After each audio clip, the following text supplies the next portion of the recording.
Nyo to sa reels ko guys. So madali lang to, sundan lang nyo guys, step by step. Let's go!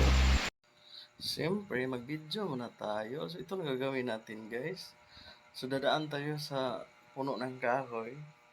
So ito lang gagawin natin, dadaan tayo. Tapos, kasali talaga yung empty background guys ha. Kasi importante yan sa pag-i-edit guys, yung empty background, yung walang tao ba. So yan lang kadali guys, ito lang ating gagawin. That's it. Let's go, edit na tayo. So punta na natin ang CapCut. I-tap ang new project. Hanapin natin ang video. Nasaan ba itong video na ginawa natin? Ito na. I-add lang. Tapos, i-play lang. Pinutin natin ang aspect ratio. 9.16. I-check lang kung okay na. Tapos, i-play lang video. Kasi mag-split tayo. Kasi mahaba man yung video natin. Yung pasimula na siya. Ayan, mayroong advertise. So yung pasimula na siya. Dito, split natin. So wag yung deletein yung naka-highlight guys, yung nasa umpisa na video yun ang i-delete natin kasi hindi natin kailangan to. Tapos punta lang tayo sa unahan, hanapin natin yung walang tao. Yan, mag-split na dito.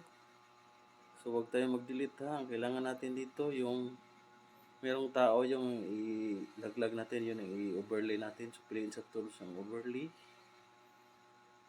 Ito ng overlay. Tapos ang gagawin natin dito is i-mask lang natin yung naka-highlight. Yun ang i-mask natin. Pindutin ang mask. And then i-tap yung horizontal. So, pindutin ang adjust. Daming may position, rotate at saka feeder. So piliin natin yung rotate para gumalaw yung yellow line kasi doon natin itapat sa puno ng kahoy. Ayan. Para pagdaan niya sa kahoy, pag lumakad niya, hindi na siya makikita dito sa unahan.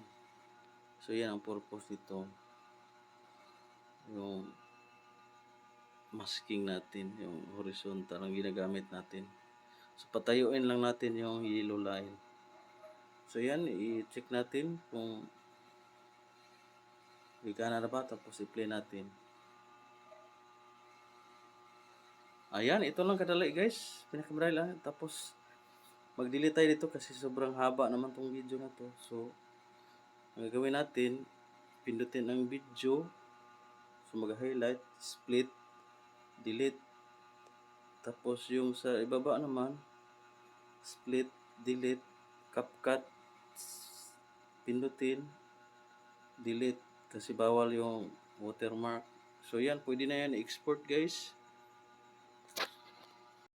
Paki-follow and share na lang guys para malaman ng mga baguhan guys. Salamat sa iyong papanood. God bless.